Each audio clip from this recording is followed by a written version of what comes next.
Hello, everyone, and welcome back to Mission Impact with myself, Tracy B. Allen, impact strategist for social enterprises, owner of TBA Consulting with over 20 years of experience in the industry. I am Daphne Pettis, nonprofit consultant, philanthropic advisor, and social strategist at On Good Ground Strategic Solutions. I'm Tyboon Enterprises. I'm a nonprofit success strategist and program development strategist. And if this is your second video, we got a whole bunch of years of experience, right? Yes. Plus years of experience working in our various areas of expertise. Exactly. Mission impact. Right. So our goal with this series that comes out every single Wednesday at 1 p.m. is for you to be able to make sure that you are maximizing the impact for the communities that you're trying to serve. So we're giving you strategies, oh my God, I can't speak today. Tips, tricks, and strategies. Yeah, tips, I still can't say it. Tips, tricks, strategies. Oh my gosh. To help to make sure that happens to you. So today's talk is about what happens on the inside, the annual internal review. So if you joined us for the last one, and if you haven't seen it, you need to go back and go look at it because it was very informative. The last one we talked about the annual reporting of your all of the activities that you've done all year. So this one is about doing an internal review. So what is an internal review? An internal review is looking at all of the different components, all the different aspects of how that organization or that business was run throughout the year. So we're talking about 2020. Yes, we're in 2021, but we're talking about wrapping up 2020 because this is a series called Out with the Old and In with the New. You cannot start 2021 if you haven't properly wrapped up 2020. So this series helps you to wrap up 2020 the right way so that we can start with 2021. And the last part of the series shows how everything that we're talking about in these first three videos is going to lead to starting 2021 the right way. So with the annual internal review, we're looking at all of the internal aspects of the runnings of your company or your organization. Everything from staff, boards, advisory boards, programs, services, clients, accounting, everything, all of the software that you use, whether you're in the right space, right? Whether it's physical space or virtual space, whatever it is, you need to really take a deep dive and figure out what's working and what's not working, what needs to go and what can stay, right? And I think the best story that talks about internal review is one that Ty told me. The craziest story I've ever heard. Literally, I thought I was bad, but this girl, poor child, right? She talked about having her son, who's 12 years old, right? I want to call him 30, 12 years old. And you paid for your gym membership for what, 9 years? For nine whole years, right? The funny, because we were talking about this the other day, right? Having these things where you're looking into just the inside, because a lot of times we waste a lot of things, and a lot of times we get going with stuff and it's just not useful for us at all. We get going with people and they're no use for us at all. We got staff that ain't doing their job or doing the job the wrong way, and we just need to stop and let them go or fix it, right? What is it, whatever we're trying to do? So I was telling Daphne, crazy. My son, he'll be 12 in January, and the month after he was born, I joined the gym. Right? I joined the gym. I went in, joined the gym, paid the gym membership. That was the first and last time I stepped foot in that gym. That was almost 12 years ago.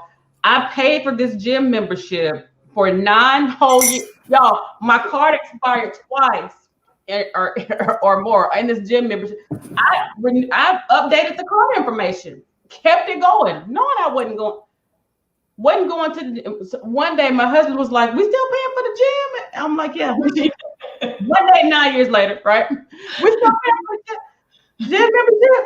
Yeah, neither of us been to the gym. The children done went to. He ain't a baby no more. He over here in middle school. I ain't lost no weight. We ain't did nothing. I ate a whole pecan pie and I don't care. And just wasting resources, right? Yeah. So with that internal audit, sitting down and just evaluating what are you doing, and not just what you're spending, but whose time are you wasting? Yes. Who's wasting your time? That kind of thing. You can have, staff, and if you hired them for a certain job and things are not going, staff evaluation that you should be doing anyway, throughout the year, you should have a designated time where you evaluate your staff, even your volunteers, to make sure that things are going like they're supposed to be going. But you want to take some time to say, okay, what's up? What's going on? Do we even need this? Exactly. A lot of times we find ourselves overspending. A lot of our businesses and organizations go under because we're putting our time, our energy, and our money in places that serve us no purpose, right? Exactly. And it's like, if it ain't moving us forward, we don't need it. If it ain't moving us forward, you don't need to be here. We need to do something. We need to get rid of it, right? The gym membership, it took me 9 years, so I ain't fussing at nobody. It took me 9 whole years. The scale was going up, not down. I wasn't going to the gym. I wasn't planning to go. So I finally made up my mind. It just sounded good at the time. It was something that made me happy at the time to go in there and said I had a gym membership. I wasn't gonna use that gym membership because I was lazy and I wasn't gonna go anyway. That was but every time when my card expired, they sent a little email, update your card. I'm like, okay, cool, because I'm gonna do it next time. No, I'm not. I'm not gonna do it. So you want to, the same thing with the business. Be real with yourself. Be real with what's going on in the organization. Yeah. Even with your business, and we were talking about this, y'all, talking about some of the systems and things that we get. You want to, when you get into these things, you want to know that you're going to work it, because sometimes we do stuff and we don't want to do the work that it takes. Even, with us, we're all consultants and people pay us to work with us. Right? How many times have we gotten clients who paid us to work with us, but didn't want to do any work? So you still gonna pay me, because you still gonna get my invoice or your automatic pay, however it's got to work. It's still gonna happen, right? You're still paying me, but if you're not doing the work, you're wasting the money. Yeah, absolutely. And that happens a lot. Sometimes we live in a fantasy in our heads, not only in our personal lives, but in our businesses. So nonprofit organizations, for-profit organizations, social enterprises, you really need to sit down and do an annual audit. Like really, anyways, you should be doing this every month. But if you haven't done it every month, now is the time to really sit down before you really dive fully. Right. Exactly. So sitting down and figuring that out. So, a lot of us have virtual assistants, and we hire virtual assistants for a reason. If that person is not doing what needs to be done to take the things off your table, this is just an example, to take the things off your table that you needed to be removed so you could do other activities, then you may need to look either at that person's scope of work, what maybe you're doing wrong, maybe you're not giving them the right directives, cut hours back, whatever it takes. So just simple things like that, because I know a lot of people are in a virtual space right now. So not because you're in a virtual space and not in a physical space means that you don't do this audit, and if you're in a physical space and you can get rid of your lease, if everything has been working well through 2020, in a virtual setting, now you need to stop and think, do I really need to go back to doing this in a physical space, paying $2,500 a month for rent, then heating, then light, then cable, then insurance, and all of that stuff for the physical space, when I have been doing well in a virtual setting?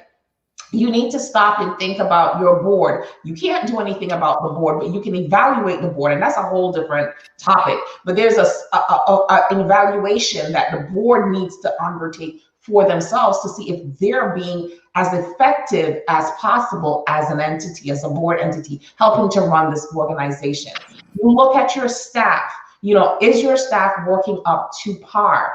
Are there things that are falling off the table because maybe they're overworked, or maybe they have too much free time, and you can add things that are still within their scope of work that they can do to make sure that you're maximizing your impact internally, so that can trickle to the external aspects. Then you need to look at the programs and services that you're offering.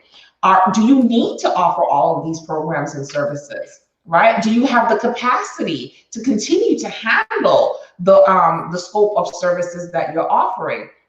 Partnerships, you need to look at partnerships. What partnerships do you have? Are these partnerships working, or are they just monikers on your website just to say that you have a partnership, but nothing is truly happening? They're not supporting you in any way, or maybe you're not supporting them in any way, or the support that you have just isn't working out for you. You really need to look at all of those aspects. And then, of course, your clients, right? You need to look at your clients. Who are your clients? Are you serving the right population, the right demographic? Go back to that mission. If you're a for-profit business, you should have a mission. If you're a nonprofit business, you should have a mission. If you're a social enterprise, you should have a mission. And if you ever listened to me before, I'm always talking about staying mission-centered, making sure that everything that you do in your organization or company is related back to your mission. So you need to look at that too. Have the things that you've done throughout the year, did they lead back to your mission? And Ty talked about in the last one, pivoting. A lot of us have had to pivot in 2020. How far away from your mission did that pivot take you, right? Because if it took you way outside of your mission, what your initial mission is, that's something you need to look at too, especially if you are using grant dollars to achieve this particular mission. Were you in compliance? Did you go so far away from what that grant was given to you for that now you're in trouble? Or if you were still in compliance and you went down a different aspect of your mission, is this aspect the road that you want to continue on, or do you want to repivot back to what your original scope of services were? So, Daphne? Yeah, and the one thing that I want to say is that I think that a lot of times when we do internal audits, especially for nonprofits and smaller nonprofits, and those people who began with that passion and you just started, the one thing that we fear is letting go. We don't want to start the one thing that got us started.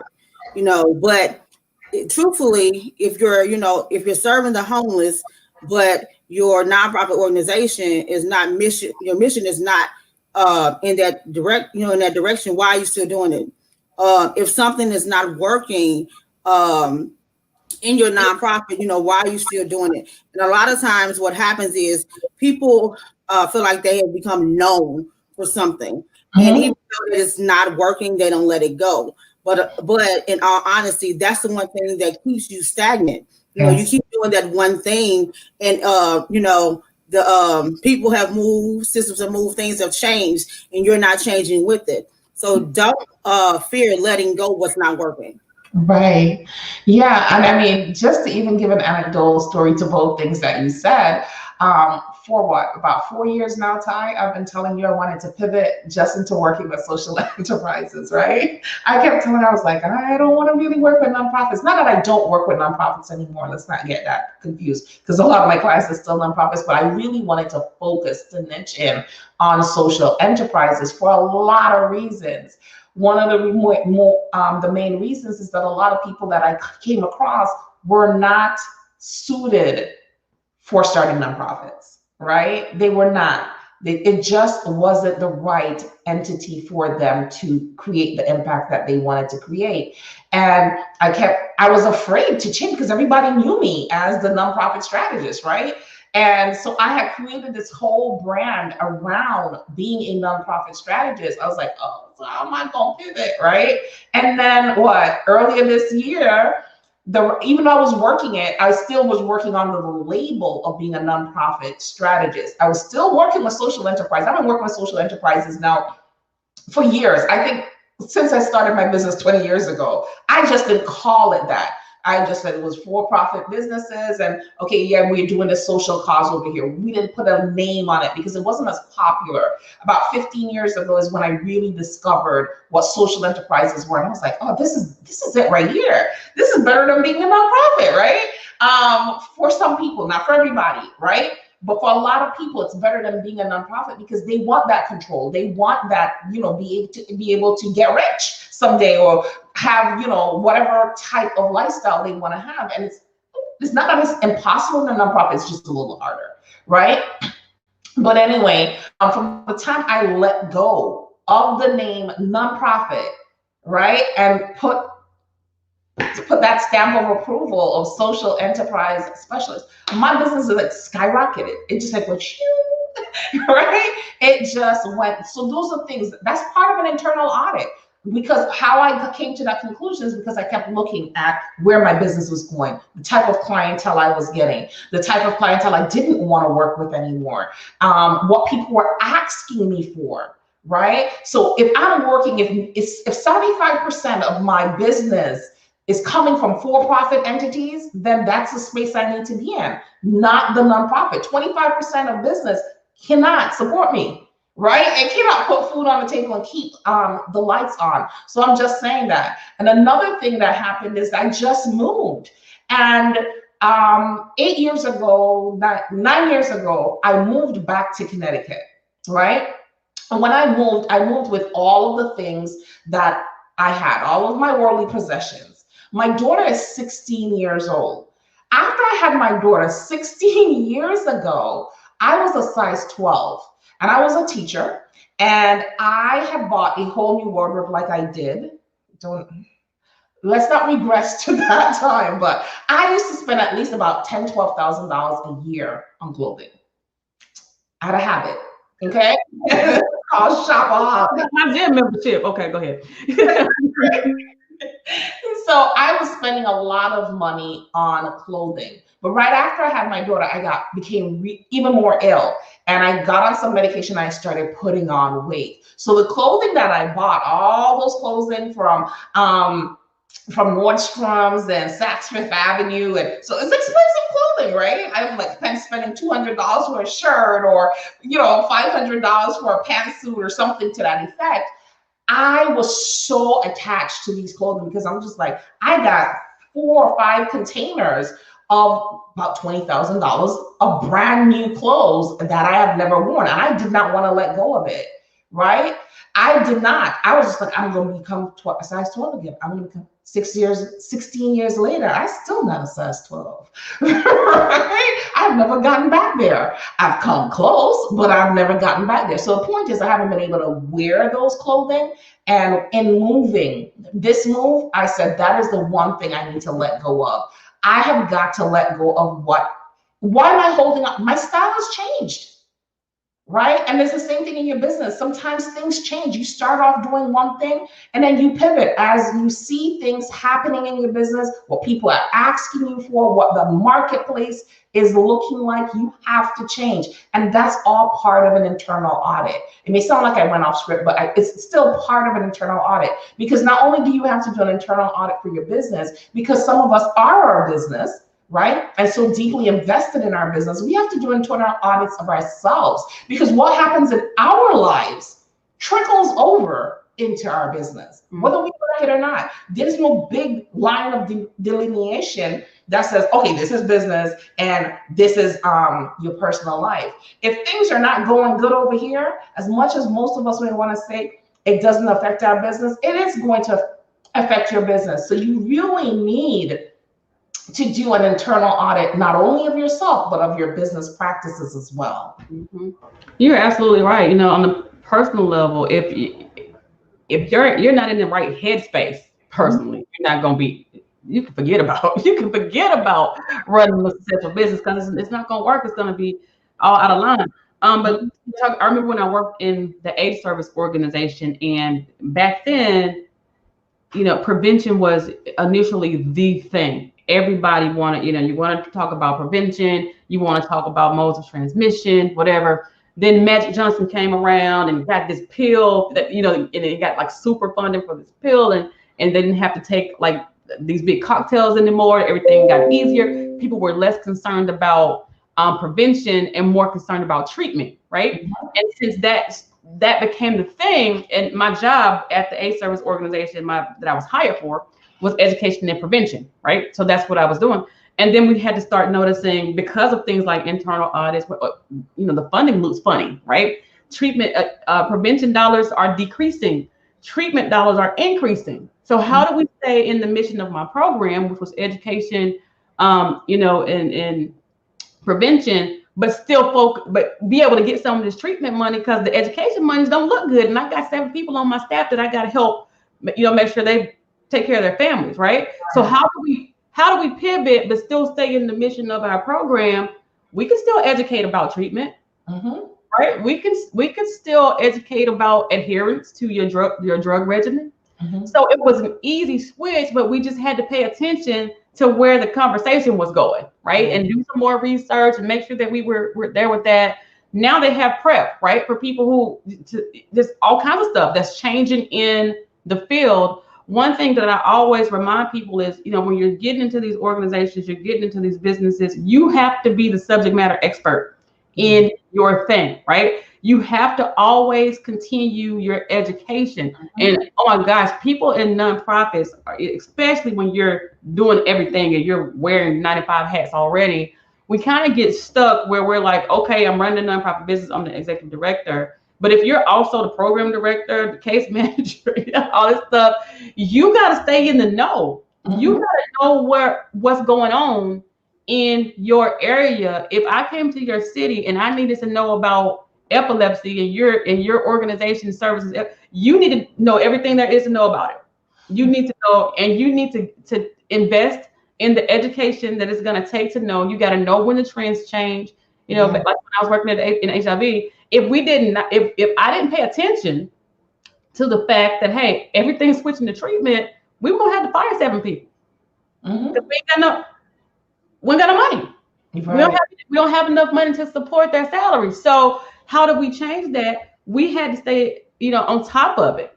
Where the dollars going? What are they looking at now? What are they focusing on? So yeah, let's go. Not that we're changing mission, because our mission was to educate.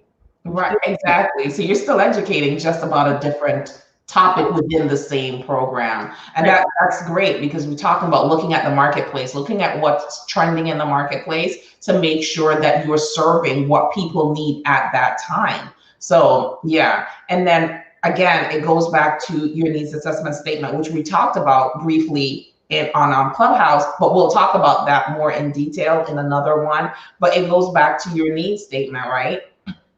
That may change too. That's a fluid document. A lot of these documents in your nonprofit organizations are fluid documents. When I say fluid documents, that means that they're constantly changing as things in your organization changes. So a lot of people think that they write a business plan and that's it. You write a strategic plan, you got a strategic plan. You write your needs assessment statement and that's it. Absolutely not. These things are fluid. So if you pivoted, your needs assessment statement needs to pivot. Your business plan needs to pivot. Your strategic plan needs to pivot. Who you're getting funding from needs to pivot. All of these things go back into doing that internal audit.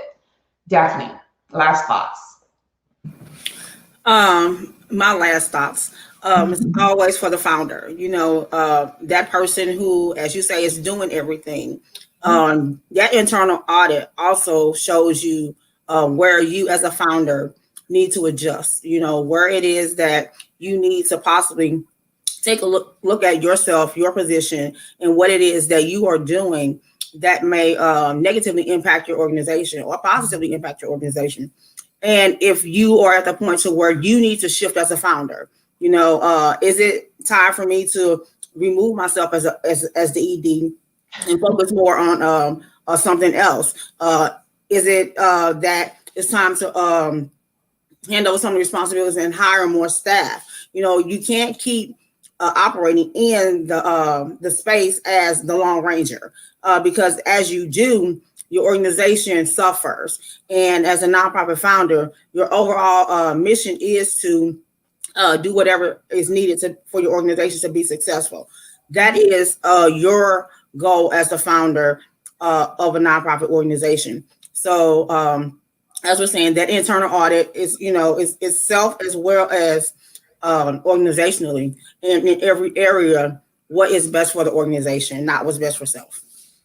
Absolutely. Ty, last thoughts? I totally agree with you, Daphne. Sometimes people, they just kind of get there and they're so comfortable, and it's like I can't change. I can't, or either wanting to just be in control of it all and finding it very hard to delegate because of that. It's like, oh, I have to be the one who's doing this, burning yourself all the way out, not making any progress in the organization. And like you said, the founder's the visionary. Mm-hmm. The primary job of the founder is to found it. That's it. We founded this, and then your goal should be to have this to grow into something that's well beyond you. That's the goal. Yeah. Because if you're the founder and your goal is just to keep it between you and your computer desktop, then you're not really doing an organization, right? An organization is called an organization for a reason, because it's supposed to be operated by multiple people. That's why it's called an organization. If you're wanting to do it by yourself, then you might want to look into a different type of business structure. Yes. Altogether. I wanted to add a little bit about program and internal evaluation for those. Sometimes we'll start programs and we know they're not working. Yeah. And we'll go for years doing the same thing for years, having this dang on mentoring program for years, having this domestic violence supposedly, program, and nothing is changing. If you are not able to look at your programs and see where you are making a difference over time, they're no good. You need to go back to the drawing board. And I know everybody, one of you guys mentioned, because this is what you're known for. But if you're not known for making a difference, then why be known? Because that's what the purpose of this is. If you have a social cause, you're supposed to make a difference with it. If you have a nonprofit organization, you're supposed to make a difference with it. We're not just doing this to be doing it. Right. And just to wrap up, what Ty said is that if you are having programs, right, and we're going to put that in air quotes again, if you're having programs and you are not creating impact with these programs, then it's not a program, it's an activity. Okay. So when you're doing your internal audit, please look at that. Are you creating impact? Is this impact measurable? Okay. Is the impact measurable? We need to be able to measure it. The person started here and then they ended up here and they've continued to go here. Okay, because the program doesn't end after your program ends, right? You have to have follow through. We need to know what happened long term. So all of these are just things. I think we've given you a wide scope of how intense your internal audit is. And you may ask, how do you get this done? You may want to do a retreat, a staff retreat. Take one day and sit down and, it takes some planning, and you probably need to have a consultant in there, to be really honest. But it takes time. If you cannot pull all your staff in, then you do by department, right? But the point is, you need to do that annual internal audit. You cannot just keep doing business as usual and just thinking, okay, everything is fine. Take the time, do the internal audit, make adjustments for things that are not working, make improvements on things that are working, and get rid of some things that just needs to go. Okay, so that's it for today. Thank you for joining us for Mission Impact. We hope that you found the information valuable and that you take this information and create mission impact. Bye, everyone.